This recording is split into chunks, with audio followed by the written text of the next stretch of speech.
You see, there's been a big misconception in the world of hypnosis.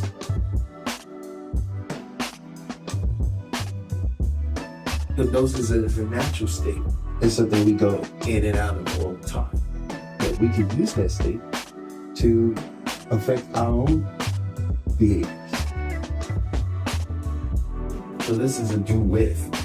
I'm going to work with your unconscious mind. I'm going to work with this 88. You're going to work with the 12, right? Because together, when we work together, we can bring 100% of the mind together. That's the power of your own mind.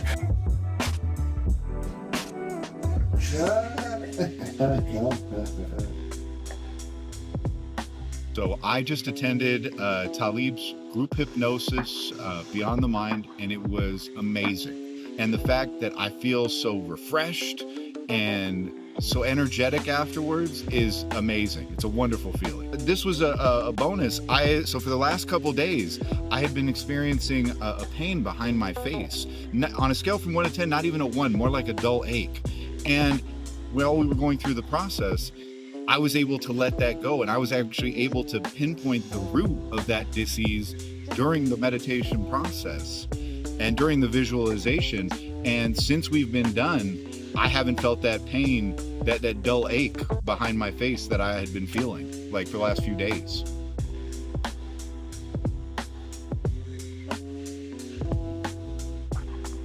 If you're in the Las Vegas area, come and give this a try. It's a wonderful experience, and I'm sure that you'll get some great benefit from coming to do this.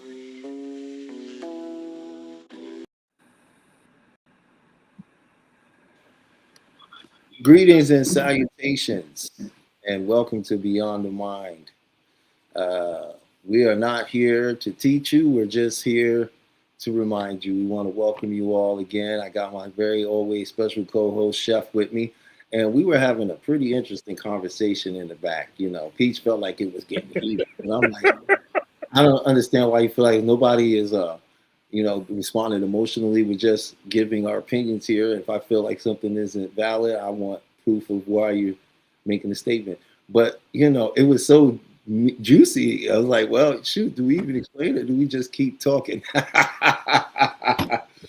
So, first of all, I just want to say happy Friday to everybody. I hope you had an amazing week. Hope you had a week that allowed you to expand yourself and maybe even challenge yourself. Maybe you had an opportunity to let some things go. If you did, please leave a comment in the chat because we love to hear from you. Also, we will be opening up the lines as we always do. But I have a very sneaky, funny suspicion that people will be joining us, and it won't be anybody we normally know or anything. We're just going to be some new faces, people that's been watching for a while, that's been enjoying the content. It's like, you know what? Let me just get up here and speak with these guys. But today's topic is about midlife crisis in men and how it shows up in the modern era. And the reason that we picked this because me and Chef was talking earlier this week, and we were looking at our lives and where we are as men, and it really did bring up some interesting conversation amongst us about the differences of today and how it's showing up in our lives even today, and which made me want to do a little bit more research personally and find out a little bit more about it and see if this is something that is being experienced more vastly.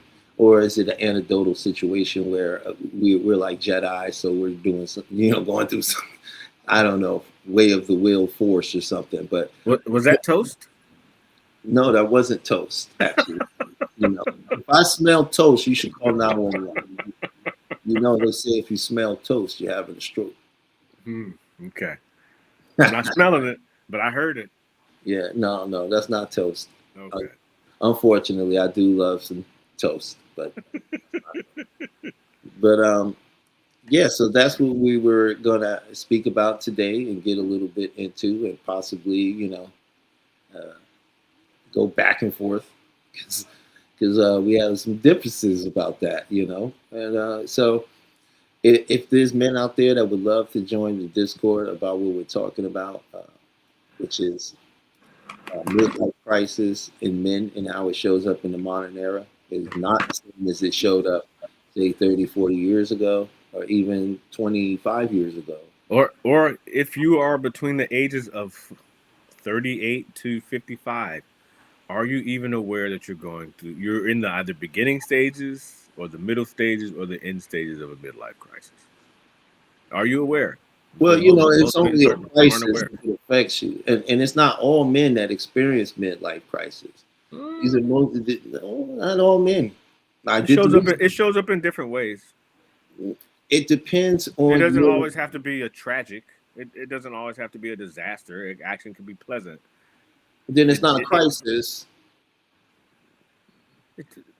Identity crisis? Identity crisis is nothing pleasant about that. Yeah, but I mean, is it a midlife crisis part of identity issues? Yes, that's what we were talking about in the back room. I didn't get to get into my bunch of facts and stuff that I went to research. I'm commanding. Come on, let's put them gloves on. Let's not waste no time. They want to hear it. They want to hear it. But no. We were in the back where he began to speak a little bit. I don't want to talk for you, right? I think that's how real confusion begins. But you could express what you were speaking on. But I forget the subject. What I was alluding to was that one thing has led to the other. I think I don't actually remember the subject, but I remember what I was trying to do. I was alluding to how one thing was leading to the next thing, and it wasn't that many degrees of separation. So, and I was saying that that my whole point of this whole thing is that a midlife crisis for men it's an identity crisis. It's a psychological crisis of aging, of moving forward, of going. Time has moved so far forward that you are not going back, right? And this causes a person to begin to ruminate and also begin to evaluate existentially the meaning of their life. Yes. And for men, this is intrinsically tied to their identity. So before, back in the 80s and 90s, when a man was going through a midlife crisis, right? What he would do, he would buy a sports car. Brand new Corvette, bro. Right? Try to get him a young girl, right? Drop top, dude. Right. Going to Brazil. Are you crazy? This is what. Or this Jamaica. Is we talking about the 80s. It was Brazil or Jamaica. That was it. Or Mexico. That was right. it. And then there was the average man that spent way more on a sports car than he could actually afford. Oh yeah. And end up doing a bunch of things and ruin his marriage, right? Because he can't communicate properly that he's feeling invalidated by his age and where he thinks he's supposed to be. Remember when those drop top Fox bodies first came out? I'm just saying. Every dude in a midlife crisis, they must have sold millions of them cars just in midlife crisis. So many marriages ended because of them Fox bodies. Right. When today midlife crisis does show up like that, right? Yeah. Because men today, right, the generation that is coming into this today, they didn't have those accomplishments, right? A lot of these men, they went to school, right? They tried to get the good job, get the girl. The marriage failed. The girl wasn't right for them, or they didn't know how to sustain a relationship, right? They couldn't afford a house because the median price of a house is literally 3 times more than when your grandfather who told you to get up, pull yourself up by your bootstraps ever was, right? As if that was the cure. Right, as if that was the cure. So running out buying a brand new fancy cars, the last thing on his mind, society on his mind to some degree has failed him, right? And so what ends up happening to men today, they look internally, they start going into this kind of self-help world and routine of, okay, I'm going to do this and reinventing themselves. You know what I'm saying? So the reinvention is more internalized than the external reinvention men used to do. By wanting to dress a certain way. There was even time dudes I remember dudes in the 90s that was having midlife crisis because all of a sudden they want to dress like young rappers, rocking around with chain, they talking like us. We look at that dude like, come on, bro, what's going on with this? Yeah. Oh, cool old dudes. Like, but he was too cool. His old lady always hollering at him, you know what I mean? He's trying to play video games with us and hang out all the time and burn blunts. It's like, what is this dude doing? Yeah. You Well, know, so it looks like what I think midlife crisis today looks like is traveling, retreat. Doing showing that you are in the process or the healing process, but the adventurous healing process. That's kind of highlighted a lot. Adventure. okay, let A me give new you quest. let me give you a little run. I'm gonna give you a little rundown that I put together here of the Yeah. differences. Okay. Okay. So All right. so you did So here we go. Here we go. the statistics. Yeah. Okay. Okay. I got it. List. I got it here, man. Your core triggers. This was the core triggers in the '80s to 2000. Okay. Boredom with stability and predictable lifestyle. I can see that. I could completely see that. You know why? Because that's when people had corporate jobs. You see what I'm saying? Life Yeah. was systematic. Yeah. So, look at the movie Fight Club. What was that all about, right? Yeah. Present day, 2026. Economic insecurity and the lack of stable life foundations. Yeah. Well, That you want to talk about economic that insecurity, that's before I damn move near on? 80% of the people, but I mean, and when I did this, just makes it so wild to look at, because I'm like, wait a minute, because everything is so skewed and psyoped in a way where it's like you have to just pick a definitive side to everything. uh-huh. That nuance is left out, right? And in that nuance is many victims, Uh-huh. and nobody really look at how men are victims in this. Yeah, suckers. We are the biggest suckers in this. Sucker deluxes, in fact, because we fell for the okie doke. Or you fall for it, and a man falls for it every day. I don't know. What was the okie doke? What do you mean when you say It that? is the facade of life is better because you do this. This big shiny sign that says, "Oh, hey, come over here. It's great over here. You're in the perfect position to handle this right here. Come on."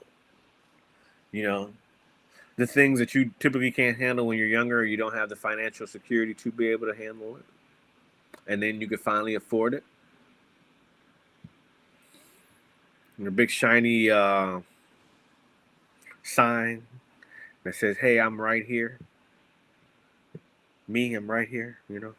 The attention that you never got, that you are desiring to get now. Mm. That's the okie doke. They fall. Yeah, the okie doke. Because you're falling for the facade. Because there should be some sort of realism, and that realism is, hey man, life is fast. Time waits for no one, and your life is limited. And literally at this point, which is you probably when you start to think this way, it's probably about 40, right? When you're like, whoa, where did the time go? Or you're 39, I'm about to be 40. And then you realize, like, you've been living your whole life, and you look up, and all these years have passed, and a lot of men are like, there's a lot to be proud of. Let's say a lot of people have a lot to be proud of, but then a lot of people don't. And the ones that aren't proud is just like a whole reckoning with yourself. Oh, am I not good enough? Oh, I haven't accomplished this. Oh, I haven't done that. What do I need to do? So there's this all of a sudden this, this invisible deadline that you put on yourself. A lot of men do, because they feel like, oh, I have this amount of time left to really be able to enjoy my life. So in that kind of thought process, you go out and, well, I can't say you. I can say I did. I can say I have some friends that have, you know what I mean? They just lost our minds, went out of town, enjoyed yourself, live damn near every fantasy you thought you could live, you know, but at the same time, you're not really aware of what you're going through. You know, you just most men aren't aware they're going through it when you're going through it. It typically takes like a reckoning, something drastic to happen to kind of like, hold up, what's going on? Let me pull back. You know, let me. I think this is one of those cases where two things could be true at the same time. Mm-hmm. You know, because some men don't do that. Mm-hmm. Sometimes, like I'm telling you here, it is the mundane. It is the straw that broke the camel's back. Mm-hmm. It's years doing the same thing, Mm-hmm. right, and not exploring oneself, Mm-hmm. right. That leads the person to one day, right, for it could be as little as the coffee being just a little off from the norm, or the coffee being just too perfect every day, same coffee. I get it. Right? I get it. It could be waking up one day and just breathing and realizing I got to go to this same place again. I don't like going there. Why have I been doing this for 20 years? Mm-hmm. Right? It's not always necessarily something that's so, awe-inspiring that it makes you evaluate your existence. Yeah. Sometimes it's the minuscule consistency of being in what you feel is your life, and then waking up one day and seeing your life as a liminal space. No. I mean, most people. That was poetic. It was beautiful, actually. Give that man a hand. Most people. I don't have my soundboard. I ought to push my. Man, you should have had. Anyway, most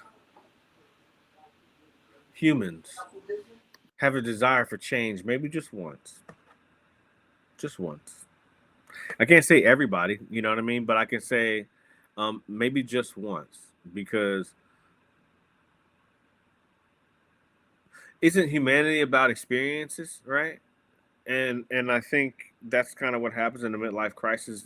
Men, we have a tendency to realize we haven't had many experiences, and I only got this amount of time left on this earth. With me, I can tell you this, excuse me. I can tell you this. I had children very young, and by the time my son was like about to graduate,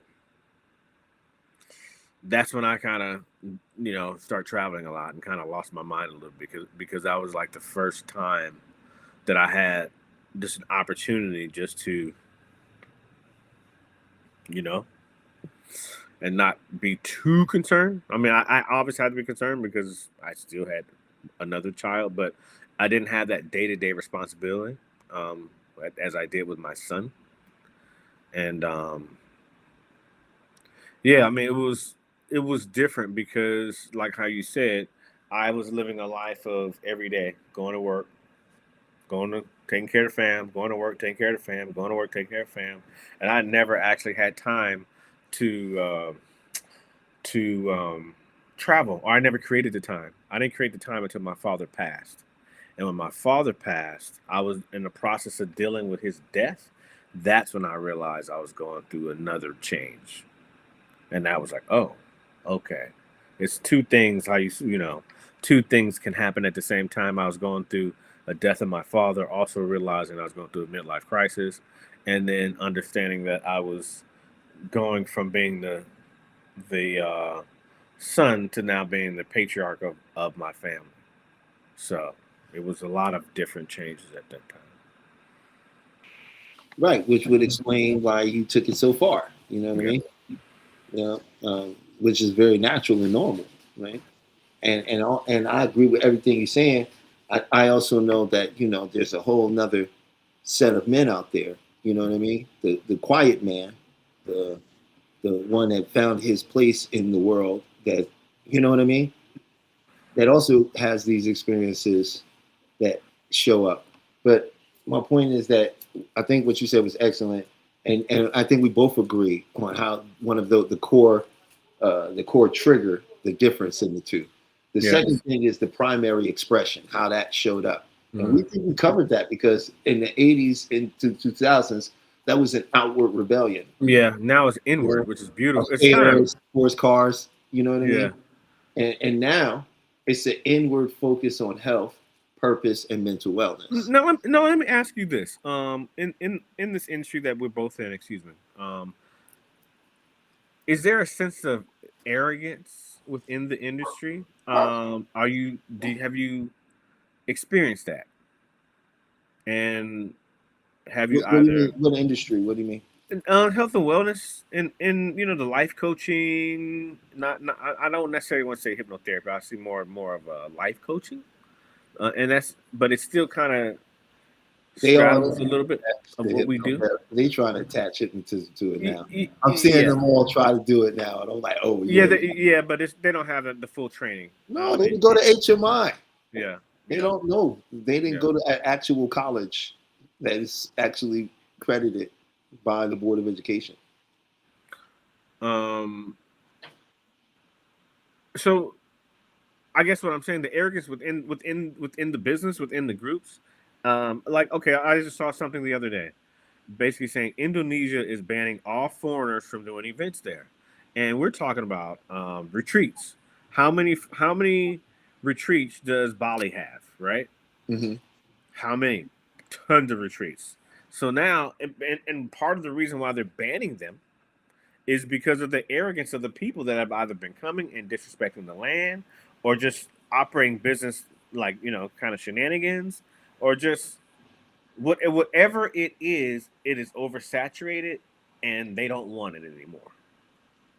So, and that's what I mean by the arrogance of this sort of industry. Do you understand where I'm going with that? Yeah, you're talking about snake oil salesmen. Yeah, but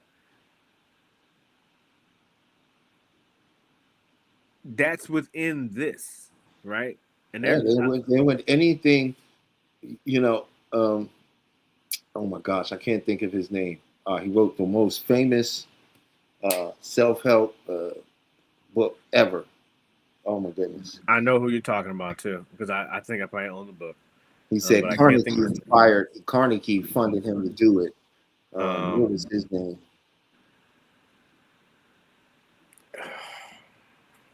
It's gonna come to me. I'm so sorry. There's a reason that I bring him up, because he was a fraud. His whole backstory, he was a wanted criminal. He was wanted. This man was wanted. Anybody can look this up. This is not a secret anymore. It doesn't matter, because what he did was so big. Half the book was made up. He made it up. It works, but he made it up, right? Snake oil salesman, right? Like what I'm seeing in is like now we have, first of all, social media created parasocial relationships and hyper entitlement. Yes. Yep. That's absolutely correct on what you just said. Right?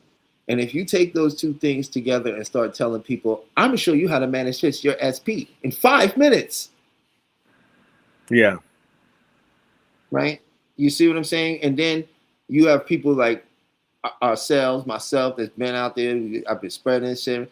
These people watch these kind of things. Other people like myself, other greats out there, they watch these people. They pick up some of the terms and lingos, and they go out and they make 100 videos about it. And they're very confident, right? And they don't have any remorse. They'll tell you they manifest everything they've ever wanted, but they're not in the castle. They're not doing a video from a private jet. First, their videos is always in their apartments. Then the next thing you know, after they you're in a hotel bed. Call it what you want. That's an apartment you don't actually get to believe on. You know what I'm saying? They get them rooms. They sit there. They tell you these things. Then they start their little communities. They build this following up. People start sending them money. They get money. The next thing you know, they going off. They doing talks. You know what I mean? And then we both know that the reason it works is because for a time they used the 3 hypnotic modalities, right? But a lot of times these guys don't use all three properly. So something down the line pierces through their trans logic, and then they end up falling apart and disappear. By the time they disappear, it's another one taking their place. You know? So I feel like now everybody's a life coach. I don't mind. I'm not gonna hate or nothing, but let's be realistic here. You know what I mean? I think the people that should be life coaching ain't life coaching. They're too guarded. They've been hurt too many times. Ruined, you know, they have a certain type of homeostasis that prevents them from getting out here in front of new people and trying again. You know what I mean? I think there are plenty of people out here that really need to come up and step up as life coaches, and they're not all doctors or professors. These are regular people that's done extraordinary things and that made it through some incredible things. A life coach is somebody who's supposed to be able to help you with life. That could be anybody. I don't really think you should have to have a degree to be a life coach. That's ridiculous. But most of them don't. No, but they want to hide behind degrees and use these false titles to prop themselves up as the life coach. You see what I'm saying? Opposed to just their story and relying on the credibility of what they can actually do. You know, but everybody's saying the same thing. Yeah, everyone wants to be well and get you better and breathe. Right. And tell you that, you know, you can manifest instantly. You know? Oh, wait. Well, it used to be the barber. We would just go to the barber shop. Peach just said something behind the scenes. I don't even know if I should be saying that, but I just did. We used to go to the barber shop when men needed advice. We go to the barber shop, go get our hair cut, go get a shave, to go talk to the barber. A whole bunch of men going through midlife crisis at the barber. If you have a barber that's your age.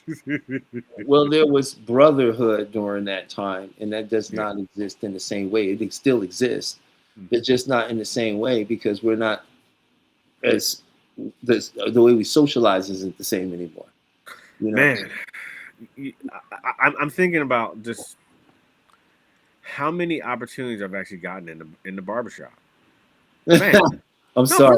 Bro. She said something funny though. She said I gotta say it, Peace. I'm sorry. I will say it. She said everyone has always been life coaches. Everyone has always been life coaches. That's true. We called it advice. True. Our grandmas were life coaches. But if a person's advice can turn you into multi-gazillionaire, it's a little bit more than that. She nailed it. Thank you, Peach. That was great. And that's what my point is, you know. And I feel like it's being like, I don't think you could put a hypnotherapist in the same category as a life coach, even though it's different. The outcome they want for you may be the same. You feel what I'm saying? But one has an infallible structure that they follow, right? And the other is a more individual based and may even be improvised and freestyle. You know what I'm saying? It's based on your experience. Hypnotherapy is based on the practitioner's experience, as well as the quality of their education. So I don't think you can put those two in the same. Like a hypnotherapist can be, go off and call herself a life coach, And in some cases, you could say a life coach could go off and call herself a hypnotherapist. But me, from my training at this point and continue education, I would look at that as sort of suspect.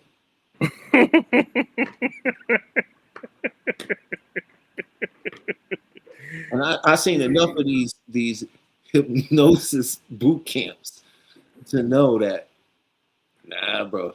Yeah, no. You can get certified. You can get certified in 2 days. 2 days, and I seen they training.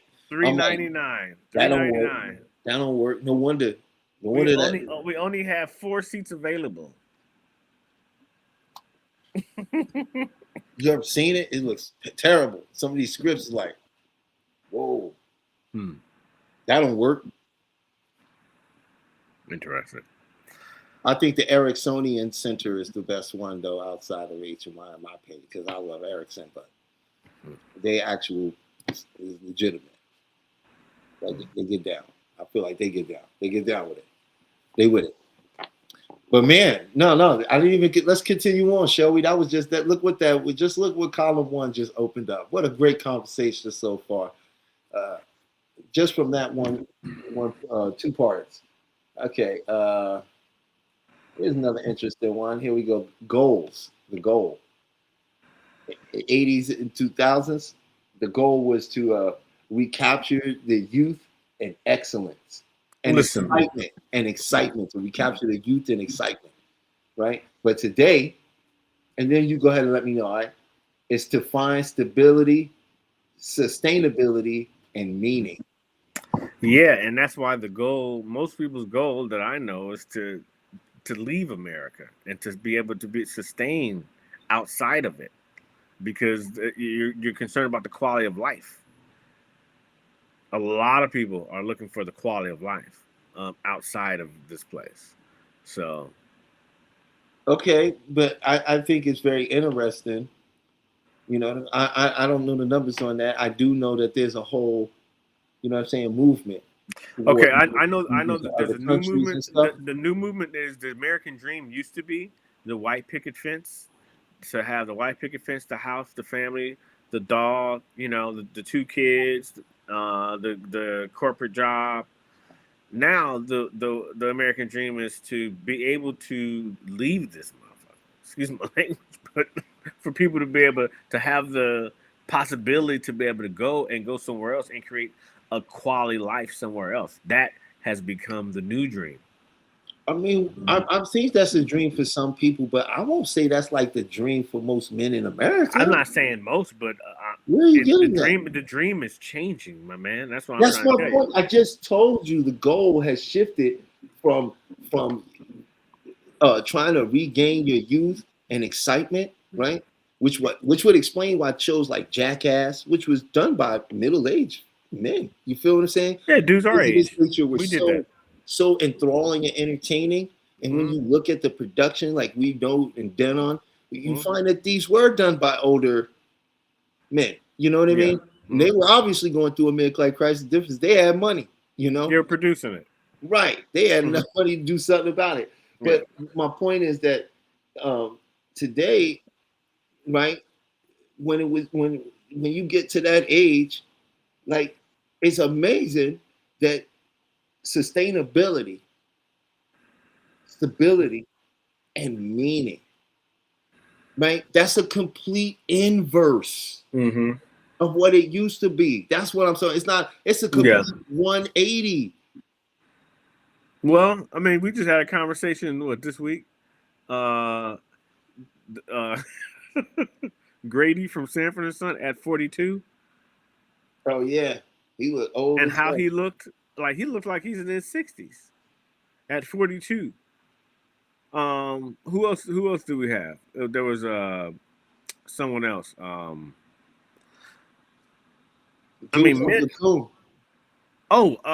What's his name? Diabetes guy. Diabetes. Yeah, he was. Worley, or yeah, he was 43 or something like that. He was 49. 49. Okay. When you're looking at that dude in Cocoon, I thought he was 70. I thought he was 70, but they had to put no prosthetics. They had to dye his hair. But see, the difference in looking at just us as people. I'm 51. You're 50. Are you 50? 49, right? 49. Compare us to them and how we look in comparison to them, and I'm not bragging at all, but I'm just saying the how we don't age the same. Humans don't age the same as what we did then. Um, the we just don't. And I don't know if it's that we don't have the same stressors because I feel like we do, or we just um, uh, tailor our look a little bit better. I don't have a scraggly gray beard, and I'm not growing hair on my head and keeping it clean. And I just I don't know. Is it that, or is it this? They age differently then. Um, I just think that personally, how people age is based on one, their genetics, and two, their mindset. And that mindset creates their diet, their habits, how they view their world, their life expectancy, all of it. Man, And Grady was 42, bro. but he was also, did you ever look at his backstory? He had No, very tragic backstory, just like Red Fox. yeah. These people did not have it easy. None of them did. That's why they all look so dang on old. Hmm. They was living as men when they was doing manly things. They were the same age as people we call kids today. Hmm. You know, Mhm. and some of these people had jobs and was supporting their family as it was normal by 12 years old. So They was because smoking cigarettes at 7 and 6. because the years of age of expectancy has increased over time, when do you think that their mid-age crisis started? In their mid 30s, 40? That's what I this is what I'm saying. Like, I think for them, if you go back far enough, it probably started when they were 27. Yeah. Because I mean, there's a lot of bald cats from the 70s, man, in their late 20s, mid to late 20s. Like, man, looking pretty old. Yeah. Like, receded hairline. I didn't start going bald we until. look we look a certain way too, because another thing is that we've been pumped full of preservatives, all the foods, all the medicines, everything Yeah. around you is, and the sterileness. This all has a great deal to do with how we're aging. Bodies are being preserved longer in the ground because of the foods that they consumed over their lifetime. Now, that's going to be a trip. I was thinking about that. I was like, wow, I wonder how is the soil going to be with all these chemicals that are going to be dissolving into the ground from the implants to the surgeries to the Botox to What do you mean? like. It's already. You ever, man, I'm a weirdo. Maybe because I'm really autistic. I just never got diagnosed. But you ever study anything about water treatment? Yes. Yeah. Yes. You know what they find in your water in your city, in every city of America? Um. No, tell me. I don't want to guess. It's going to tell me. There is readable, testable levels of pharmaceutical barbiturates, Mm. amphetamines. Mm. Amphetamines. What? Yeah. Hmm. Right? Because when you use the bathroom, what they do to clean for every city in America is ran through something called a water treatment plant. And essentially, what a water treatment plant is a giant centrifuge. And what it does is it spins the water very quickly, and it has a filtration system, and it separates the nanoparticulates from the water. Then they treat it with a pH balancer, right? And the things kill bacterium, right? But when nanoparticulates are too small and things like that too small, they get into the water. And as long as the pH balance will read 7 in the treatment system, they leave it in there. It doesn't matter. And they have found it is riddled with medications. It's riddled with suntan oil. You believe how much people put that stuff on, take a shower, and Yeah. this stuff, it's in your water, Mm. right? So it's in the soil. Mm. It's in your foods, Mm. right? It's in such small traces amounts that you'd have to eat more, an inordinate amount of that food for it to that stuff to have that kind of effect on you. But it's in your body, and it is having an effect because every time you eat something, your body does this process where it takes it and breaks it down, and then it stores it in your DNA, right? And then every time, that's how your cells recreate new cells and so forth like that. So yeah, we all lab rats. I don't know how I got there. That must be that. I get it. It had to come out. Moving on. Underlining issues. 80s to the 2000s was, for men, was a personal psychological crisis of identity. But today, it's a societal and economic crisis manifesting as poor mental and physical health.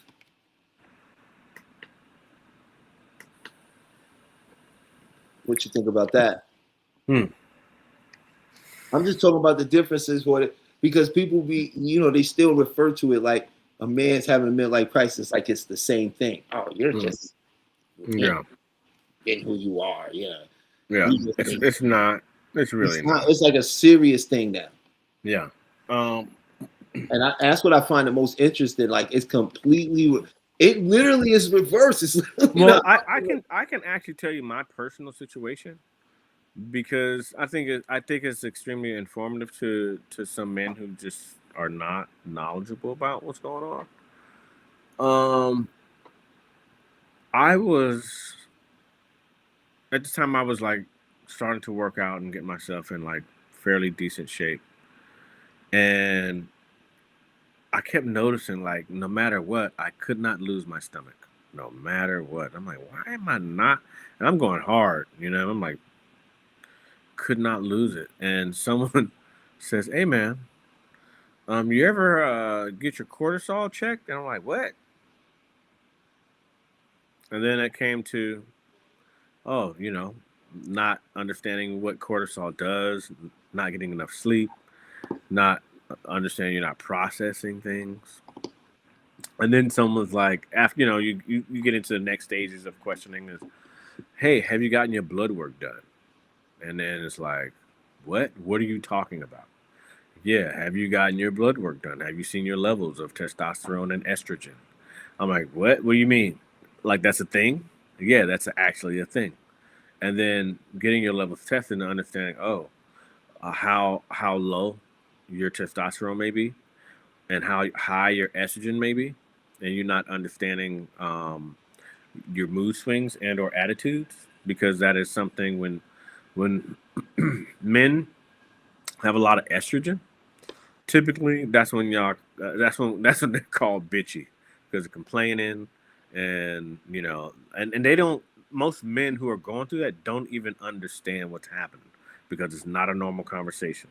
But when I went to the doctor and I started talking to them, they had a big old magazine on the wall, and it said menopause, and I'm looking at it, and I'm reading and I'm checking it out, and I'm like, that's actually a thing. And then the guy comes in, he's like, yeah, it's actually a thing, and we talked and checked my levels, and sure enough, my testosterone was low, and my estrogen was high. And there are things that we can do. You can take, you can eat natural foods to balance it out. Stop eating certain things to balance it out. Wear certain clothes to help yourself out. Not wearing certain underwear that's aligned with plastic. There's a lot of things that we can do to help ourselves out with proper levels of testosterone and estrogen. But the fact is, if you're not aware of it, that's a big problem. And most men that are our age are not aware of your levels. And it's very important that we become aware of it. So just wanted to say that. That was very informative. Hopefully somebody can take that information and go get themselves checked out. Yeah. I think that'd probably be a good idea if they're experiencing those type of things and don't know where it's coming from. And shoot, we get into what? Hot sweats. We get hot sweats, cold sweats. we get the same thing I think women get. In terms we're gonna get the same things because your body can only give but so many signs that something is wrong. Mm-hmm. It's human traits. If you're a human, you're gonna get fever when your body's trying to burn something out. Mhm. You know what I mean? If the hypothalamia is which regulates temperature is not is off, Mhm. you know, yeah, you can have some real problems. But that's in any human being, you know. I think that men and women, I think that a lot of these things, there was a divide created between men and women to keep people in line. Mhm. And so we've been sort of taught to look at each other like two separate things. Mhm. You know what I mean? Not two halves of the same thing. Yeah, I mean, I really think it's important. Like, if I was a couple, or if I was in a relationship and my wife or my partner was going My through, wife. Sorry, I had to. okay, was going through a menopause at the same time as I was going through my midlife crisis. Just the fact that two people are aware that they're going through it puts them a leg up of everyone else, because most people aren't aware that they're both going through it at the same time. If you're within 3 years apart, 3 to 5 years apart, you know, and how frequently do people actually go through it together and acknowledge that they're actually going through their changes at the same time? And I know it happens, but how often does it, like, you know what I mean? Because there's so many similarities that we just don't discuss. Extreme similarities. We wake up grumpy in the morning, grouchy, bad attitude, don't know why. Low blood sugar. You know what I mean? I need my cup of coffee. Everyone needs a cup of coffee, right? Then they feel better after they get a cup of coffee, get that caffeine. That's what they say. Yeah. I've noticed some people do, some people don't. They just keep going with the. "Ah." Yeah, but I think because we have the information now, and we're a new generation. We're not like our parents. We are giving the information to you all. Please use it. Um, if you are noticing changes and your mate is a few years apart from you, it's a good chance that they're going through changes too. And I think acknowledging each other is just like an amazing thing that you can do. So Well, having more empathy toward the situation always works, you know, and understanding that it's not just some uh, thing that's happening like that they are choosing to do, you know. yeah, It's an actual thing that can happen in a person's life that can be almost like a biological clock thing, you know. And so yeah. I mean, you didn't even have any inclination of it one day, and then, doop, it's there, you know.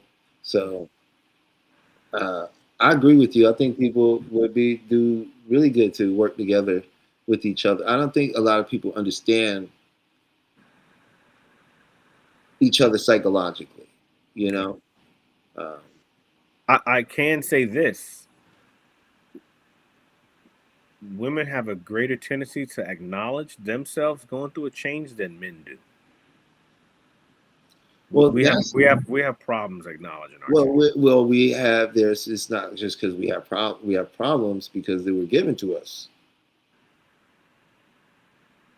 You didn't grow up in a society that promoted you expressing your feelings. You know, there's a term for a man that's soft and emotional, right? Or who'll do anything for a woman. He's called a simp. And they got levels to that, right? It's not Mhm. just the extreme, but there's literally levels to that, right? There's a stick. This is why, and before it was an identity crisis, and now it's a mental health issue, right? Because when you can't live up to the image that's been crafted for you by society, you begin to feel inadequate. And now it's one thing to feel inadequate when you're 26. It's another thing to feel inadequate when you're in your 40s and you know, looking at where you are and feeling a sense of failure behind it, you know? So I think the difference is one that back then men was trying to show that they still got it, you know? I'm still the man. I still could do what I did when I was like 19. I played football. I was the best. Older dudes today do not try to pretend like they really that young. These dudes just writing rap songs about their bad knees. I literally heard one on Facebook the other day. It had me in stitches, man. I'm getting old. He was like, I'm getting old. I was like, he was, you know what I mean? Like this generation in this midlife crisis has very different outlook on. Nobody really likes these kids today, from what I've seen. They keep talking so terribly about them, and I'm like, I don't understand it, man. They are your future. You know what I mean? They are the ones you're going to have to do business with, whether you like it or not. Mm-hmm.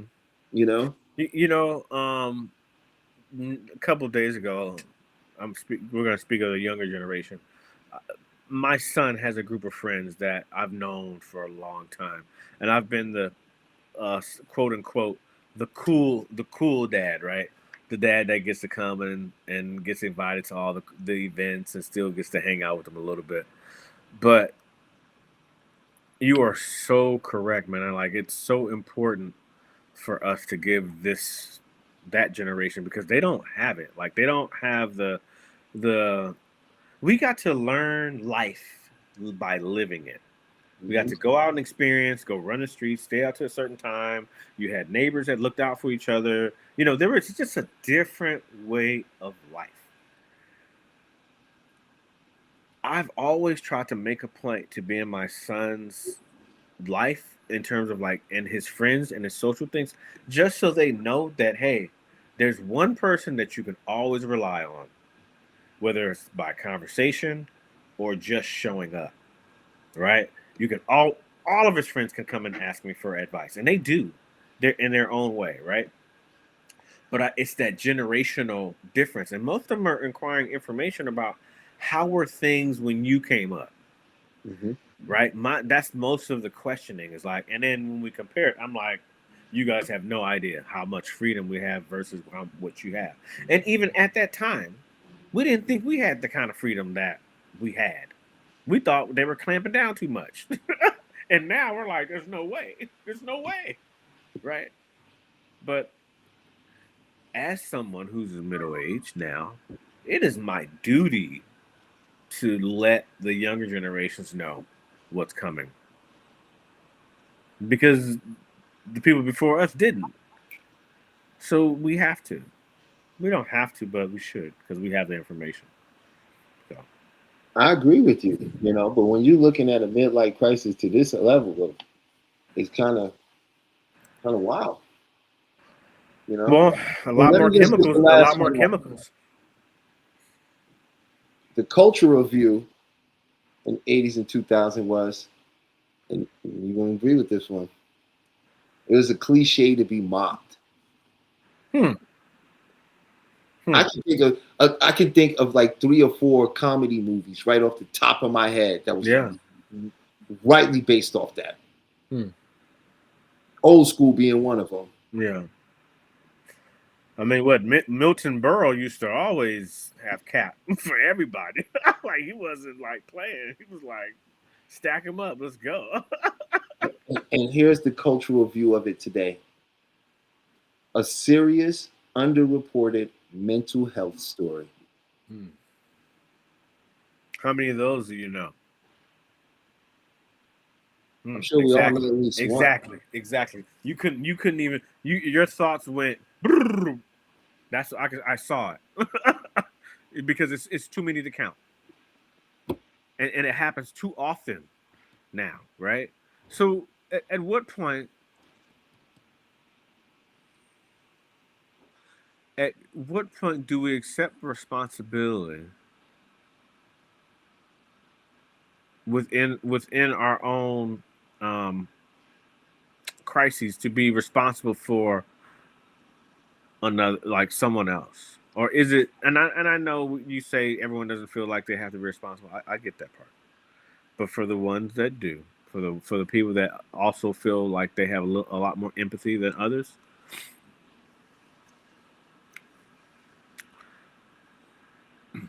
at what point should we start, besides you and I, but listeners, at what point should they start giving the information out to the youth or the younger men to let them know what's coming? Hey, you're not gonna always be able to run that fast. You better stop jumping off. Of that ladder like that. I see that. I don't use language like that's just setting somebody up for failure down the line. You know what I'm saying? I could educate them with saying if you want to stay fit and you want to be able to do this into your older age, there's things you're going to have to do to take care of your body. You're going to have to be conscientious, right? Your body is not meant to take on all of this strain. There's going to come a day if you continue to abuse your body is going to abuse you back. There are things and lanes I could store in a young person's mind that so when they get older, they won't be looking at it as a notice the midlife crisis right now is psychological. Midday, right? It's not a physical thing. It's not a psychological thing. Oh, you got somebody in chat. Oh, who we got? Oh, that was you. My bad. Me? Sorry, I didn't mean to interrupt you. Didn't mean to interrupt you, brother. Sorry about that. Oh, I was cooking with some you sure are. Grease, man. You sure are. You still are going. Here we go. I'm gonna throw some gravy on it. Bam! There you go. Come back. You're gone. Amnesia like that. No, you were saying, you know, geez. It was good though. Yeah, it was. Peach. Where did we leave off? Let me jump in and tell us what we were saying. She's like, whatever. Whatever.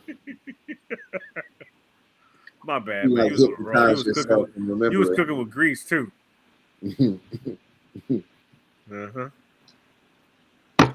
But that's what I had for the comparisons on the research that I did. And I just found it was very interesting that it went from this cliche joke to like, oh, my uncle's going through a midlife crisis. You know what I mean? Look, you got a sports car. You know, he hurt himself. Mm-hmm. Yeah. You understand what I'm saying? Oh, so-and-so's not here no more. Why? Oh, bro, you don't even want to know. He was dark. He was dark. He was. I know how to get Peach to come out. I'll be like, I hit a reverse psychology. Peach won't come on here. And be like, no. Nobody can tell her what she'll do. Hey, Peach. You said that I'm trying to remember because again, this is old age, right? The memory thing. First thing to go. But memory. You said that a midlife crisis is not a physical one, it's a mental one. It's a battle with your mind. Boom. Thank you, yes. Peach. Yes. Thank you. Because we are the generation, probably the first generation where it's not physical, where it is mental and only mental, right? But the for men. For men. Because the men of this generation are trying to fight the Father Time by doing things to try to fight Father Time, and this is the difference now. You saying men are doing things now to fight Father Time? Yes. What you mean? Well, I mean, what do you mean? What I mean? Well, I feel like men before was trying to fight Father Time, you know. Yeah, but it's a lot more different. There's like peptides. There's all kind of stuff people are taking. Well, science have come further, and the science of men's health has come further.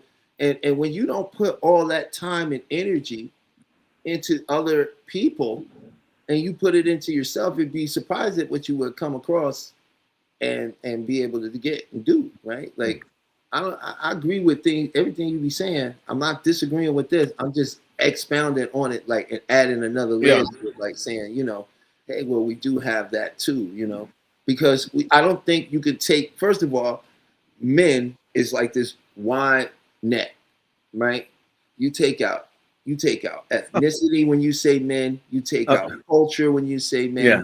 You take out psychology when you say men. Okay, so I'm gonna throw these things out there that didn't exist before, and maybe they did. We just didn't know about them. Penile enlargement. What you said? Penile enlargement. Right? Penis enlargement. Oh, I thought you meant like making the jail bigger. No, penis enlargement. That exists now. That didn't exist before. That was dope. I'm trying to be lighthearted today. I mean, it's just so many things that exist now that didn't exist for men before. They had penis enlargement back then. What are you talking about, man? You never saw Dirty Magazine back in the day? Not on the scale of what it is now. Well, they didn't have Amazon then, man. That's not fair. Okay. So then what else did they have? It was You said they didn't Cialis, have it. Cialis, and Viagra didn't exist before, right? It may have in a prescription, but it wasn't like it didn't come out to 2000. Viagra. So there's things that this generation has advantages that we're not really aging like the previous generations were, because they have invented things to try to keep us as young as possible for as long as possible. Because they know in men, youth sells. For everybody, youth sells, but specifically men. No. What? Yeah, we try to want to be young. Like we try to do everything we can to maintain our youth. It doesn't show physically, but mentally we try to do things to Like the maintain men our youth. today are trying to do, they're doing something different because they're going within, right? So men today are, if you really looking, is what they're trying to do is when they hit this midlife crisis, they're trying to mature. Yes, but also when you're tapping into yourself. When men back then, they weren't trying to mature. They was trying to return to childhood, which is the opposite of maturing. Fantasy. It's the fancy cars and affairs. Fantasy. Versus going to spiritual retreats, meditating, and spending half your time in the gym. The gym is an outlet, is a huge outlet. Yes. The gym I do see the sold gym. to women like crazy. I'm sorry, I didn't hear you. Youth is sold to women like crazy. I'm in terms of being sold to, I don't necessarily know if men are markets of selling that to, but the idea of us, how we see ourselves when let's say you're working out. No, they sell you physique. That's not necessarily youth. Okay. I can show you. They call them bad bods. You got dudes that's in their 50s and they pumped up and looking good, but and they got gray beards. They're not trying to look young. They're trying to look the peak of their like Michelangelo. I'm trying to be the physique and peak of my human capability. That has nothing to do with just youth. That has to do with endurance, ability, and this drive to transform yourself into this image that you see. Mm-hmm. Whereas in women directly are trying to stay young. They're selling youth to women. What, adrenochrome? Listen, there are many beautiful, beautiful, amazingly beautiful women in their 40s. But if you go and look into these dating things and listen to these guys and other people who are telling you, they would tell you that these women in their 40s, these beautiful women, are not worthy of being married to because they're too old. I'm not making this up. That's not my opinion. I'm not going to touch this one. I'm going to let that be right here. Hey, listen, you did touch this. Okay, you on that Spider-Man brand new AGS right now? You just uncontrolled. You got you still up against the wall, man. You got me up. How long this lasts? 2 hours. Oh man. No, but hey, Pete, you can open up the lines. We just got through our first hour. I want to thank everybody. This is Beyond the Mind Hypnotherapy. Hopefully Stefan Masiki and Talib Kern Sr. We're both certified hypnotherapists and still continuing our education with HMI. And we're looking to be some of the people that leave there with some of the highest honors that the place has to offer, and certified in many other modalities as well. So this is a wonderful experience we're having today. We wanted to try something, dude. We listened to the Peach behind the scenes. She like, Talib, you gotta bring it down. So I was like, you know what? I can do that. I don't mind. I can do it. It don't bother me. I don't, I'm like, okay, maybe today we won't, over-inundate you with a bunch of modalities and tools, Maybe we'll just get one of you to come up and we'll share something with you and transfer somebody's life for the day, give them some deep relaxation or something that they could use for the day, just to benefit everybody, How about handwriting, some therapeutic journaling? How about that? That would be awesome because we can let Just do one thing, and we could We just did let that them last time, the springboarding. You know, I'm I had a question. Uh-oh. All right. So behind the scenes, we were discussing, since we know you guys were talking about cis men, and we have a variety of viewers.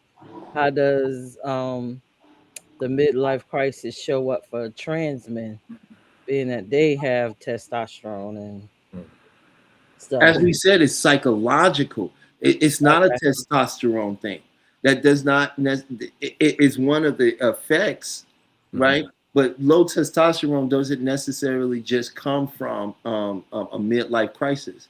Low testosterone can also come from how you're living your life, lack of exercise, poor Oof. dieting, right? You shouldn't wait until you're in a midlife crisis to check and test your testosterone. That's something that you should check every like once a year at least if you want to. At least when you're under 30, at least every other year. When you're under, if you're 40, once a year. But like I said to you behind the scenes, I would love to even maybe come back on the other show, and if anyone in the show is maybe Tim, because he's like I'm not sure exactly how old he is, but he's an older gentleman. He's not old, but you know what I mean. He's around our age. He's around our age, right? I was figuring Tim was like our age. Yeah, he's around our age. So I would love to be able to talk to Tim about some of that, right? Because then I could get a better insight, and then I could do some more research into that and find out how that and see if there's been studies. I actually have questions about midlife crises. You feel what I'm saying? I mean, that's a great question, because my question is, if you're trans and you're under a higher dose of estrogen, like and your testosterone is low already, and they're upping your estrogen, that's because they up your testosterone for men. For trans men. For trans men, trans men, yeah, they up their testosterone. Really, yeah, they still up. Wow, okay, yeah. I mean, I guess it's just a natural thing, because either way, it's off. So they probably have to up it just to be safe. So just a quick guess. So we saying that it's not physical, is it psychological? Well, just a wild guess. How would you think it would affect the trans man psychologically going through midlife? I don't know, but I can tell you how it affected me. But you're not a trans man. We already know. No, but you don't know how it affects a person. So how do you? If I can tell you how it affects just a normal man, and then you can a heterosexual man. I shouldn't say that. That's wrong. A heterosexual man versus a trans man, and I'm sure the comparisons are not that far off, because testosterone is calming. It literally brings you down. It's something that it is not something that brings you up. It's the complete opposite. And estrogen brings a men up. So, I'm curious to know what it does. I'm curious to know if it has the same effect, and I think it does. I wouldn't doubt that the testosterone has the same effect. I'm saying that the midlife crisis, I don't think it would show up the same. I personally, I think it may show up differently depending on the person's lifestyle. How at what point in their life they became a man, right? And if they became a man during a midlife crisis, you feel what I'm saying? I would need to have a better understanding. For this particular case, I have a good understanding because we all have a good broad stroke about the heterosexual men and what I'm speaking about, right? But when it comes to trans man, it's a little bit, it's different just by the lack of information. You feel what I'm saying? I would figure that a trans man would have a different psychological struggle, maybe about acceptance or not caring to be accepted. You know what I mean? Or like I said, I can't really go too far into that because every trans man didn't become a trans man the same way. And they don't all come from the same background. And every one of them have a different reason for it that got them to where they are in their life, right? So that's what I mean by I couldn't really say, and I wouldn't want to try to say, like, definitively that, oh well, a trans man would experience no, because from our understanding of midlife crisis, they would experience a midlife crisis infallibly. I would think so, because I think a midlife crisis is like, um, once again, something, especially here in America, we all suffer from at some point, unless we've achieved some sort of level of enlightenment where we have a deep self-acceptance, right? And I don't think without it, there's going to be this sense when you get to a certain age of reflecting on your accomplishments and what you didn't do and what you could have done. And I don't think, in my own personal opinion, that a trans man wouldn't have the same process of thinking. But my question would be, what would that be thinking of? Cool. But you know what? What you said was just profound to me, because then the light bulb clicked in. And like you said, midlife crisis is just about you not achieving something in life, or you're not where you want to be. And I guess ultimately just to transition is where they want to be. So they may not even suffer from midlife crisis. I don't know. I mean, this is an extremely interesting subject. But here's what I'm saying. Because it's so intrinsically tied to identity. Right. And it's identity, and they're becoming who they're supposed to be. But there's also two things happening at the same time, because you have just the natural state of men just losing testosterone, and then the estrogen shooting up at a certain age, just that natural state, and then them combating that with other hormones. So you have their natural state that's happening, and then them combating that natural state, and then what's actually happening, right? So that's interesting, man. We should have a show like specifically on this subject. And please if you want to talk about it, like, come on in and like let's jump in, because I think since people don't have subjects like this, it's as new, and this is something that we need to actually discuss, because it's important, obviously, because I'm sure there's a whole slew of trans men that would love to figure themselves out if there was a way to figure this out in terms of having a midlife crisis.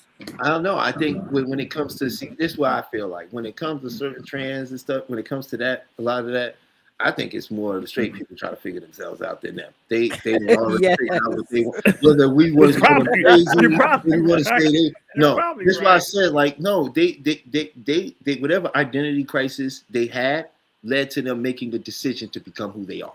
Yeah.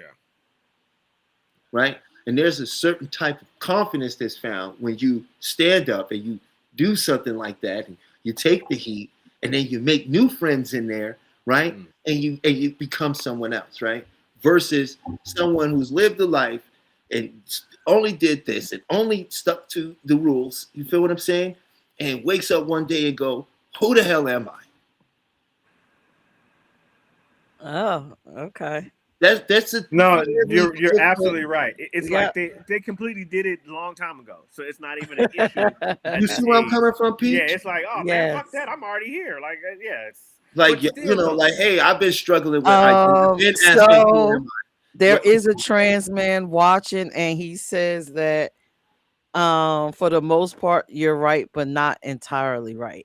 Oh, come on in. I can't. Come on in. I know that. Come on in here. I know I don't know. That's why I told you I can't give you a definitive on that. There's too many variables involved in that, and it's not completely the same, right? Yeah. And this is just us speaking off the top of our head, because we don't know. We don't know. But obviously, it was a good, intelligent, pull together, because they didn't say, hey, you wrong. They just said there's more to it. I just think it's important for us to be like, hey, this is a subject matter we've never discussed, and we don't necessarily know, but we do know that it could be this way and it could be that way. But the confirmation is awesome, and we really appreciate it, and because we want to learn more as well. So I can say this: when it comes to trans, these are people that's already been reflecting on their identity. Mm-hmm. Right? Many of them have already went through the dark night of the soul, in a sense, right? I think the Might whole not like community. who they are on the other side, but Yeah. they do, and that's what's the most important part, Mhm. right? And so what we talking about is men right now that with the midlife crisis, because only 1% of men are actually really doing well for themselves. Hmm. If you go do some math and look at some statistics, you'll find out that most of the stuff you talk has been curated in your mind from social media, from talking points. They have nothing to do with statistical data. Hmm. The statistics says a very different story. Hmm. You feel what I'm saying? There's and a lot of men are lost, and trans men, or just trans people in general, you have to give them some sort of goddamn credit, man, because at least they are trying to be whoever they want to be. And it seems like most people's suffering is coming from they won't accept who they are. They won't even look at who they are. They're afraid if they even enter into the territory of who they want to be, that the world they feel they curated will completely fall apart and they will fall into the vacuum of space. Now, I do have another question since I'm having all the good questions, right? Are y'all sure that men don't suffer some type of pain or something going on? I know we have menopause, but hurt, y'all back gotta hurt. have something physically that Feet, happens back. during this midlife stuff. Because Well, we first of all, also have the mental and the physical. What You is got- your physical piece? there's Back. back pains, there's Knees. bloating, there's increased chance of diabetes, Swelling of the ankles. that which can be related to diabetes. Gout. Okay, so this is a little funny one. So, Chef, are you going through a midlife crisis with your shirt unbuttoned? Is Hell that yeah. Hell yeah. We about to bust it all the way open. Hey, Well, it's hot up in here, so I'm we about to got call lights him on and Chip stuff like that. I Andale. gotta keep it cool. But hey, I like it. you don't like it? heard?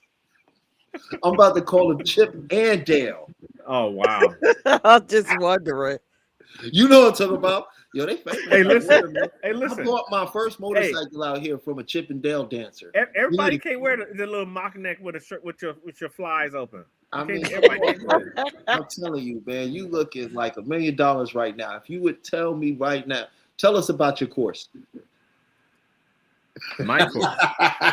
Oh, you did. You sure didn't catch me, bro. I'm like, Yeah, funny. you got the $1 million ideals going on right now. Yeah, I do. But you have to sign up. You have to reserve your time and your space, and then when you reserve your space, we'll send you a confirmation email, and we'll send you a video in that email that will tell you exactly what to do. 10 to 15 minutes is all you need. There we go. There you go. You see that? And that's what an open shirt could do for you. Yo, listen, I was messing around. Ah, DJ say nothing. Pete, did you believe that something was being sold right then? Don't you say it. Don't you say it. I ain't gonna Don't say you say nothing. it. But yes, it seemed like you was selling something. Something. Don't know what, but it was something, right? I know what she was going to say. Don't Something. you say it. Selling some-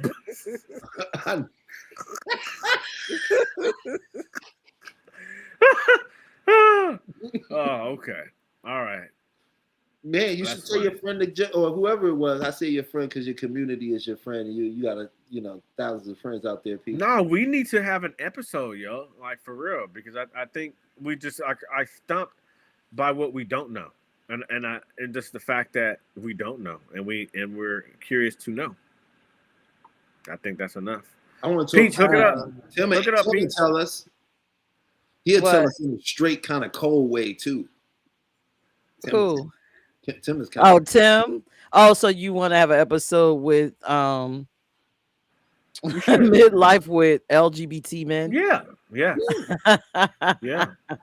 So important. yeah, you could probably get Tim. Yeah. And I can see if I could find a trans man to come That's on and important. have the conversation. Mm-hmm. Yeah. Breaking But- barriers here, because this is not subjects that are discussed. Make that Well, I rain. don't know about you, but this is stuff that I discuss. I ain't say nothing, did I? You know, Well, hold on. I done came on the show. Well, you discussed midlife crisis. We discuss everything under the sun amongst ourselves. Hmm.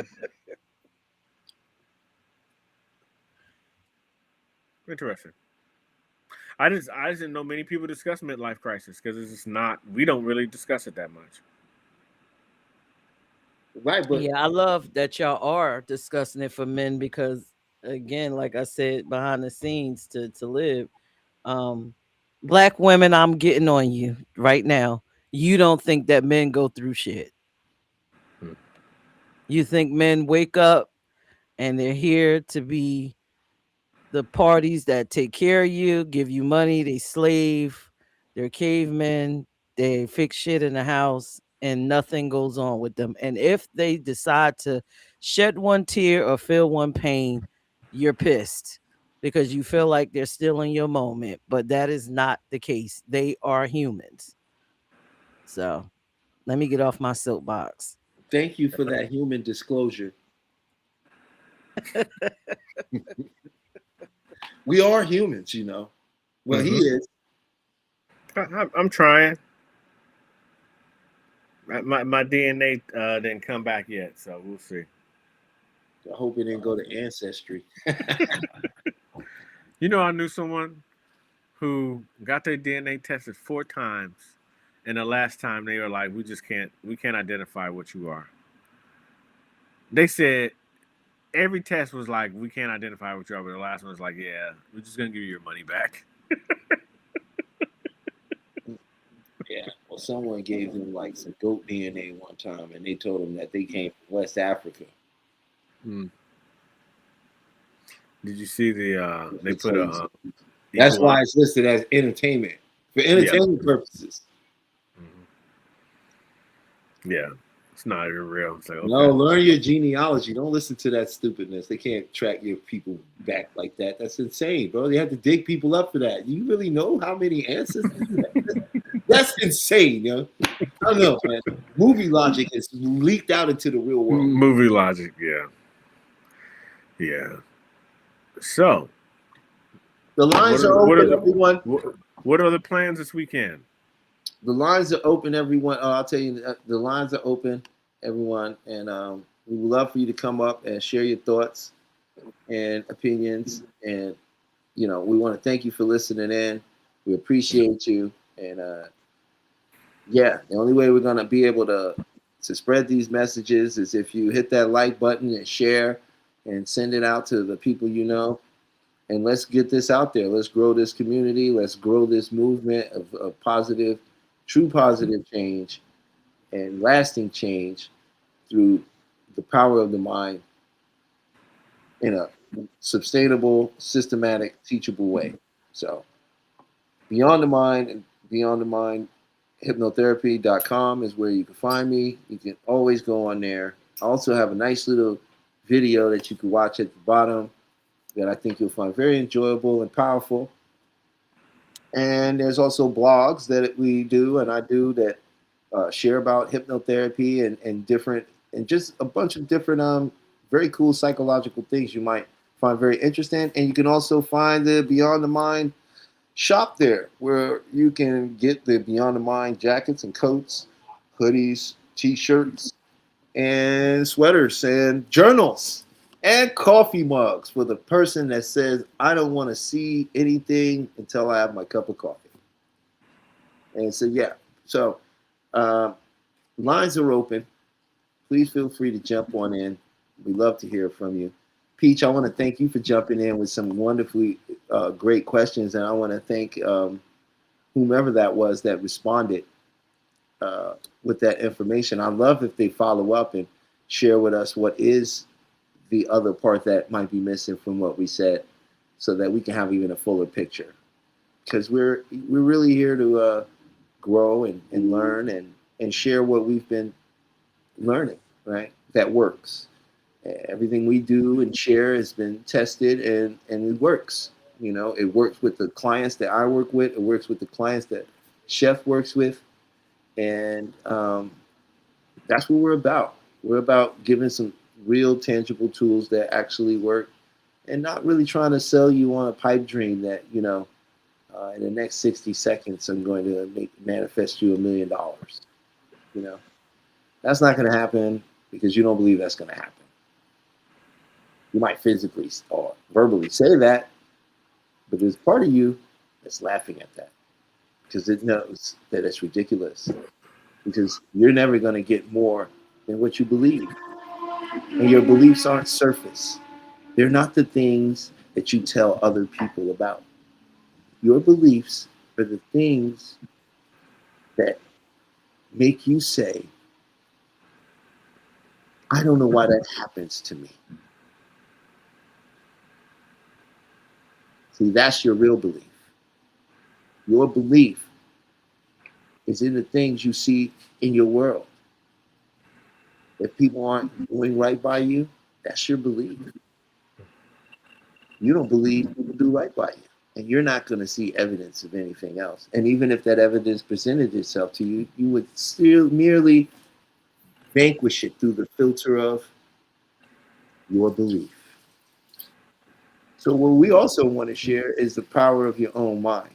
And one of the things I want to say about this midlife crisis is when you take the time to begin to identify with yourself, when you take the time to really sit with why you want what you want, to really begin to analyze, are the things that you have and that you are after, are they yours because that's what you've always wanted? Or did you do them for someone else to get the acceptance of someone else? And when you start analyzing and looking out and writing down these various things that happen to you, and you see them in a line, you see them in a consistent, you will see your own pattern. And you will see your own belief. And that's one way you can find your own belief. Right? Because your belief ain't what you say. If it was what you say, we all be rich. We all have the perfect relationship. Nobody would ever screw you over. You don't have no late bills.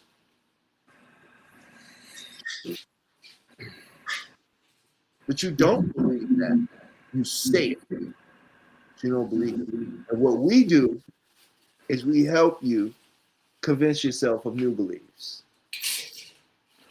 Because you cannot just change your belief, because you didn't choose your belief. You was convinced of it.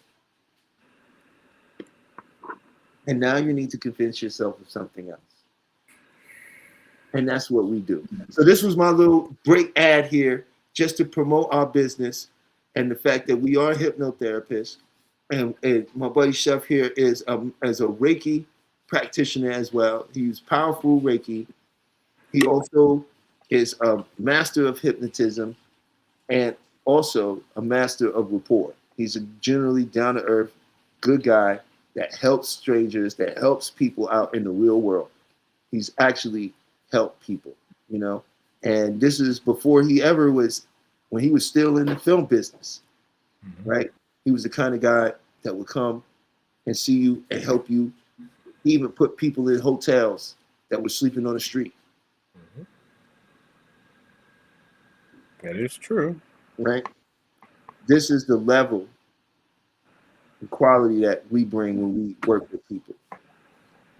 Right?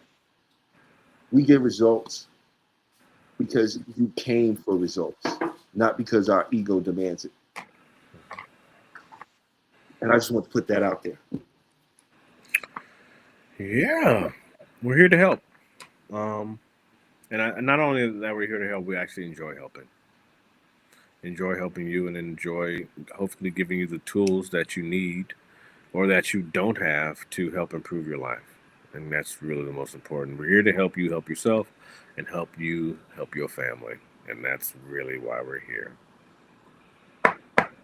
I'm here because wherever messed up place you in, I've been there. Right? I've been to the bottom. My grandmother used to say, when you hit the ground, there's only one way to go. Up. And what better yet? We got Peach back in the house. What's up, Peach? I realized that I was behind the scenes making phone calls to see if I could get people on here, right, to Mhm. talk about midlife crisis, right? And Mhm. so then I'm realizing in these conversations, they don't know if they're in midlife crisis. They're like, how would I know? What is See the that, and see signs? that's the thing. They don't. Most people don't know because it's not even a male conversation.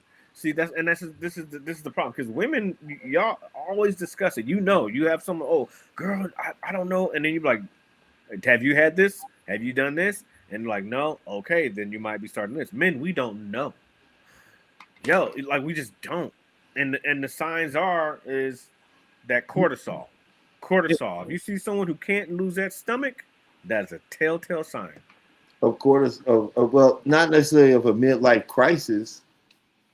It's a telltale sign that someone could be going through a midlife crisis. One of the signs Could of be. midlife Could crisis be. is a man with between the ages of 39 and 40 and 55. 55. Okay. Mhm. That is experiencing drastic mood swings, okay, who is starting to feel disconnected or disassociated from their life, okay, someone who seems to can't get it together, they begin to procrastinate on a lot of things, or they do the opposite, they might go extreme, Moody. right? These are some of the signs, but once again, Grumpy. yeah, if there's a sense of feeling like their life at that point has been something that isn't satisfying, Mm-hmm. if they find themselves in a constant state of sort of existential dread. Or incompleteness, not feeling complete, like you have a lack of something's missing and you just can't put a finger Yep. on it. They may stop doing the activities they used to Mm-hmm. like to do. They can't find any fun or enjoyment in that. Mm-hmm. You know, they might start suffering more from not clinical depression, but from depression, or more days where you're feeling I'm just out of it, sad. You know, sleeping anymore. Well, my sign, because I want to tell you how I experienced it. My sign was knowing something's wrong, but not being able to put a finger on it. Like I know something's wrong, but I don't know what it is. And then when I found out what it was like, all this time, if I'd have just talked to someone, I'd have been a lot more agreeable, a lot easier to get along with, or I even may have been felt a lot better, had I known what the symptoms were. Because we just don't express the symptoms. The symptoms are you get tired, you go to sleep earlier. You get the old man times, you go to bed at 9, wake up at 3 in the morning. Being grumpy is one thing, just being a lot more impatient without understanding why you're impatient. Yeah. And I'm going to step away for really quickly now that you're back. Yeah, that's what I was saying though. That's what I meant when I said like mood swings and stuff. I think those are some of the symptoms there. But like I said, it's psychological, so it's on a case by case basis, right? Depending on the individual, But yeah, those are some of the symptoms. Peach, anything else you want to ask? I love having you up here. And they said, how young does the girl have to be? When the man goes out and how young does she have to be to qualify for midlife crisis? Oh, between the ages of say 19 and 27. No, talking about how young is the girl that the man goes out and have the affair with. How many years apart should they be in order for you to determine that's a midlife crisis? So is it 7 years, 8? If the man is, like I said, if he's in his, say, we're going to go early. Let's say he's 42.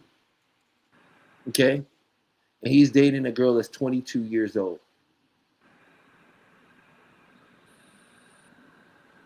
Okay.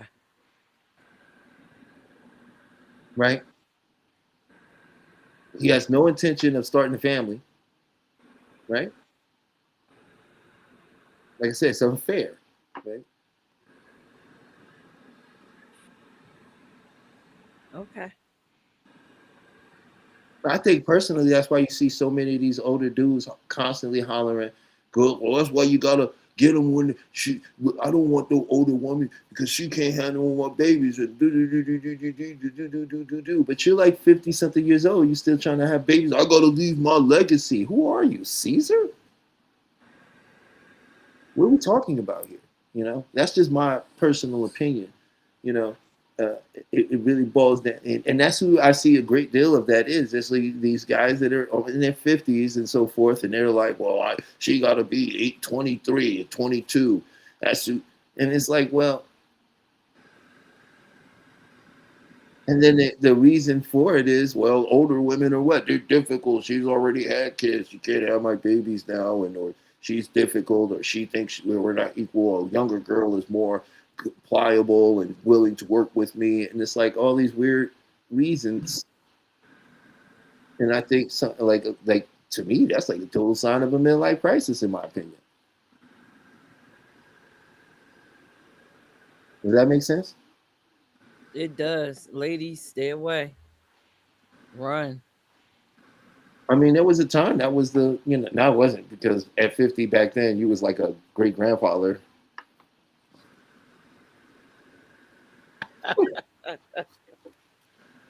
These people were having them young, you know. And I think a lot of the culture has always been kind of barbaric, if you ask me. And that's why I wouldn't get in the time machine and go in the past. I'd go to the future. I want to see how much better it gets.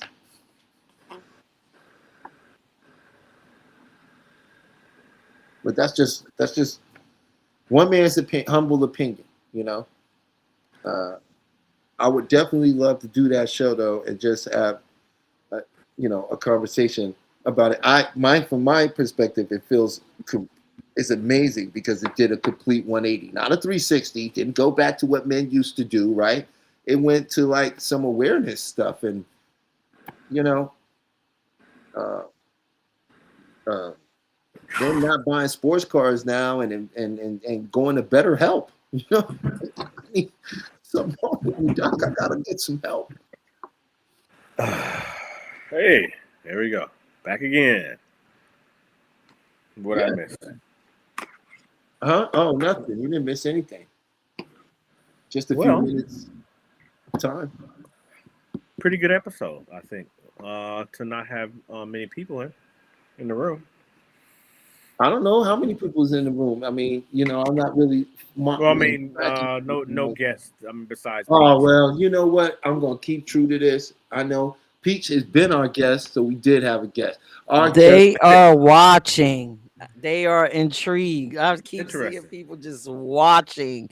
Interesting. You blew them away. They don't want to say too much because uncharted territory. It is. But well, I can see why. Let me just say, in this climate, in this world today, I can understand why some of the very awesome part of your community that is gay and trans might be quiet or not know where we're coming from. But as they begin to watch and learn that we're allied to everyone, that we understand, because we deal with psychology and we deal with wholeness, not fractional stuff, but wholeness. We view people as a whole thing. You know what I'm saying? And we are open is accepting to everyone because we know we're all from that great source of energy. So to the ones that are watching who aren't saying anything, it's okay. It's just a matter of time. You will come to know that we are someone you can come up here and communicate with, and it'll be a great conversation. And anytime we speak together, it's going to bring growth and development for everyone involved, you know, because we aren't here for our egos to be fueled. We're here to be of service to humanity, to share actual tools and get into conversations and also talk about things that everyone else is not just talking about. We don't want to be everyone else. We want to come with our own gift, our own words, and our own unique fingerprint for this landscape of podcasting. So to everyone out there that's listening on that side, I thank you for listening. You do not. And this is a safe place. This is a safe place. So, you know. But it takes time to know some place is safe. You can't just take my word for it. Just keep coming back to the show. See how the energy flows. See how the people come up and how they get respected. And how everyone that comes up here shares a perspective we can learn from, no matter what they say. So I want to say that. We appreciate everybody just listening. And I'm listening to Peach too. Usually I'm way more formal than this. But today I'm just like, you know, I don't fish.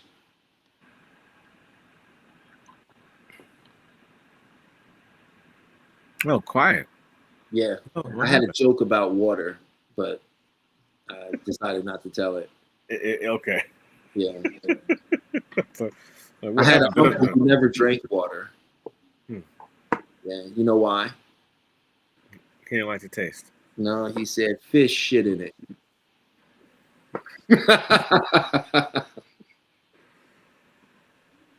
Yeah. It was a joke, man. Mm-hmm. Still true. It is true. It is. Still true. But this water is good. They should pay me to promote it, and I will tell you what it was. But since they won't, I won't do that. Hmm. This water is from Eternal. It's delicious. You should drink it. It's like 9.5 pH balance. Mm-hmm. It is in a plastic bottle, so I'm probably absorbing microplastics at the same time. But you can't beat that pH balance, can you? Yeah. I've been drinking. It's called Alive water. It's Let me guess. It's live water. exactly what it is. It's from Oregon spring water. You can't leave it. Yeah, can't leave it in the sun because if you leave it in the sun because it's living water, it will turn green on you. So you got to leave it like in the shade or dark area. It is amazing water. Mm. It is amazing. Mm. Amazing. Comes in these beautiful glass bottles, so it's nice. I had some water from like Norwegian. It was amazing. It was like $5,000 a bottle. Hmm. They had to get it for this director at the MTV Music Awards. They flew it in too. Yeah, he was overcharging production like a mofo. They flew it in, bro. They flew it in. I'm sure they did. And I drank it. I drank his water. He was mad. It's too late now. Nobody can ever say it. I don't care. I drank your water, man. It was me. I did it. It was delicious too. You didn't care. You had a bunch of those bottles. You act like you cared about that one bottle. I mean, it was $5,000. It wasn't $5,000. It was more like $5 that they marked up to production. No. I was there when they had to order this water, sir. No, sir. It's one of them elite, expensive. There's certain things in this world, there's places. It was from one of those places, sir. It was from one of. They flew it in less than 72 hours, bro. Interesting. Yeah. Mm-hmm. Yeah, dude was some big deal. I can guarantee you they're not flying in water no more. Oh no, this was before COVID. This was before COVID. You know what I'm saying was before COVID, right? Arrowhead. After COVID, they was like production. Wait, y'all lucky to be here. You're lucky to get a bottle of Arrowhead, bro. Yeah, Arrowhead, you're gonna get that Kroger water. Yo. That's what you're gonna get. Oh, they're not giving away anything. That water they put under. No, dude. The rap gifts suck now. It's like they're not even giving no rap gifts. You get a T-shirt, which you just used to get shirts. That's just normal. You get on a show, here, take a shirt. All right, cool. They're holding that off to the end for the shirts. I think I still got my Mall Cop 2 book. The little set book they make. Yeah. Of the whole crew throughout the whole shoot. Mm-hmm. Usually somebody put together and stuff. They go around. I still got mine somewhere. Yeah. Anyway, we get way off script. I guess we're gonna call this one a night. We just had a wonderful show, and I just started, flashbacks and reminiscing because we're old. No, stop saying that. You could be as old as you want to be, man. I'm young, bro. Then why you want to say that? Well, because you always get offended when I. Bro, because Bruce Lee said it best, man. Don't speak ill of yourself. Not even as a joke. Listen, I have wisdom beyond my years. Then use it. I didn't use it.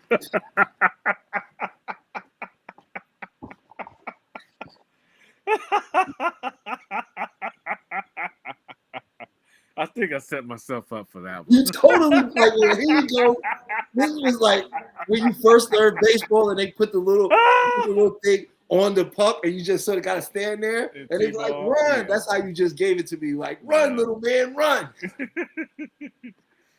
Good times. Well, thank you, audience, for listening to us entertain ourselves, and thank you for another week of Beyond the Mind with Mr. Talib Kearns and myself, Stefan Rasika. It's always a pleasure to serve you and to listen to what Peach has to tell us that you guys say. You That you guys say. You sound like Stevie Wonder when you said that. I want to thank you guys. I want to thank you. But we enjoy the time, and I'm going to pass the mic over to Sir Talib Kearns. Thank you so much. I want to thank you, Seth, for joining the show today. It was such a beautiful experience. And to my audience out there, I love Stevie Wonder. He's amazing. It's a gift. Well, listen, thank you guys for joining Beyond the Mind Hypnotherapy. We'll come back with you next week. Also, we're going to try to put that together. I'm going to speak with Peach behind the scenes. Maybe we'll come on to the other show, me and Chef together this time, so we can ask some more questions. That was really cool. That was a lot of fun. And also, there's some big things coming up. We do have a retreat that we're putting together. We're going to keep everybody in the loop. It's going to be amazing. It's going to be wonderful. True transformation that lasts is what we're offering. And so that'll be coming up down the pipeline. As for next week, our goal for next week is to get my Gong Fu Shifu back here. And he's going to talk about best ways to stay in shape after the age of 40 for men, physically and psychologically. And I think that'd be a wonderful topic. And guess what? That's for everyone. Good stuff. You know? So we want to thank you all once again, and we will see you on the next one. See you next week. Take care.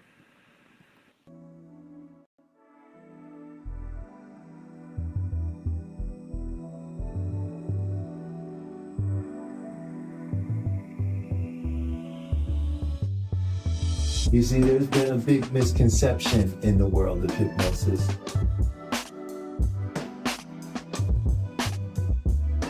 Hypnosis is a natural state. It's something we go in and out of all the time. But we can use that state to affect our own behaviors. So this is a do with. I'm going to work with your unconscious mind. I'm going to work with this 88. You're going to work with the 12, right? Because together, when we work together, we can bring 100% of the mind together. That's the power of your own mind.